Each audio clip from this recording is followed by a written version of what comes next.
Oh, this is a piece that I did because I have been watching for so many years and my news feed's just exploding with negativity.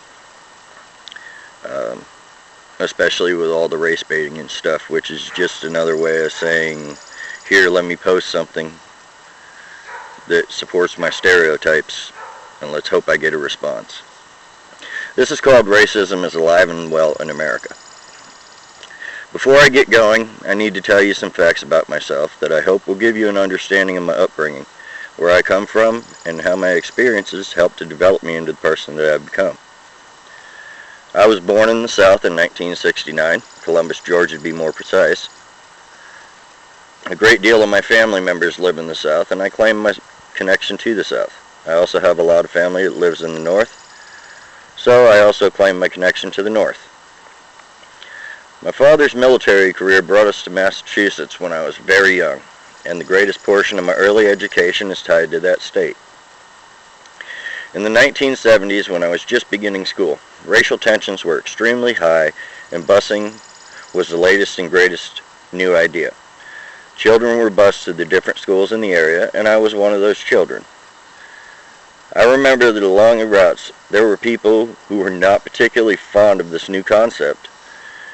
It would be safe to say that these individuals' hearts were full of hatred, their words were venomous, and they feared change so deeply that they threw rocks at the passing buses that were filled with innocent children who were seeking an education. When we arrived at the schools on many occasions, we couldn't attend for the day because people had vandalized the classrooms, and on several occasions they'd set them on fire. So I refused to buy into the narrative that the racism was worse in the South. I would say what happened was equal to the South, because people were so filled with hatred and fear of change that allowed them to engage in activities that were detrimental to the well-being of innocent children. I know that many people did not consider the real likelihood that children could be killed, and many others simply didn't care because they were blinded by hatred and fear. I really didn't understand why these things were happening at the time, but they were terrifying.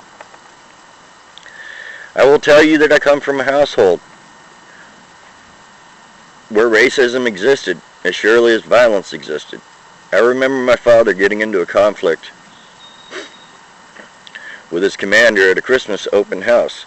My father struck his commander and shouted, "Get the fuck out of my house, you sorry nigger." I didn't throw that word out there because I simply wanted to say it. I was being open and honest, and that's what my father said. I know that the word still stirs emotions in many people, but offense was not my intention. This caused a great deal of inner conflict and confusion in my young mind, and these events played a very key role in my development. I was a child and I understood other children, and I'd readily play with others, and I didn't care about their pigmentation. It didn't matter to me. The conflict came when I was being told things that I didn't even understand, and I was often terrified of incurring my father's wrath for not believing what he believed or questioning his authority. I will also tell you that combat was a great equalizer when it came to creating clarity, when we became simply brothers and sisters in arms. It seems as though there is so much in the media that's racially motivated these days, and I have grown weary of it. So people so often regurgitating narratives that people are trying to sell from both sides, race baiting and goading that leads to extreme violence. I will say this, that goading many white people is a potentially deadly thing to do. Many white people don't care, and they will kill. There's plenty of white people who are crazy and others who are criminally insane. And if you don't believe me, you can go check the list of the serial killers, and then you can come back and tell me what you found. I've been told that I cannot really discuss racism because I was born white, and I have the advantage of white privilege. This leads me to believe that certain people believe that because I was born white, I cannot possibly understand their struggle. Because on the day that I was born, there was a magical wand that was waved, and all of my dreams and aspirations were suddenly realized, and I'd never have to work towards or for anything ever again. I'm not buying that narrative either. I have family members who grew up in some of the hardest projects around, and I have lived in neighborhoods where the white families were extremely limited. I guess that this can be attributed to our white privilege. Another narrative is that the illegal aliens, blacks, and other foreigners are putting a hurting on the public assistance programs, and at the rate it is going, we whites will soon be the minority. Once again, I'm not buying it. My studies have shown that the largest portion of welfare recipients in America are poor white people, and believe me, there are millions of poor white people. It only stands to reason because we are the majority, and that doesn't change because of some weird mathematical equation. Last time I checked, it required specific guidelines to become a minority. And just because you take all the assorted minorities and lump them into one group to skew the numbers doesn't make the statement true or valid. We're still the majority because it just doesn't work like that. The Civil War wasn't fought over slavery, it was fought over states' rights. I've read the documents for the secession of the Confederate States, and every document outlined their states' rights to own slaves as a matter of trade and commerce within the first paragraph. So it was most assuredly a factor. However, the North was trying to break the backs of the Confederate States, and it broke out into the most absurdly named war ever, because there's nothing civil about war. We need to remove these symbols and historical monuments because they represent hatred.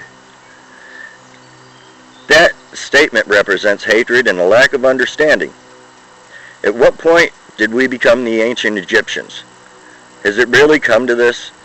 Are we really willing to obliterate historical representations because people are offended?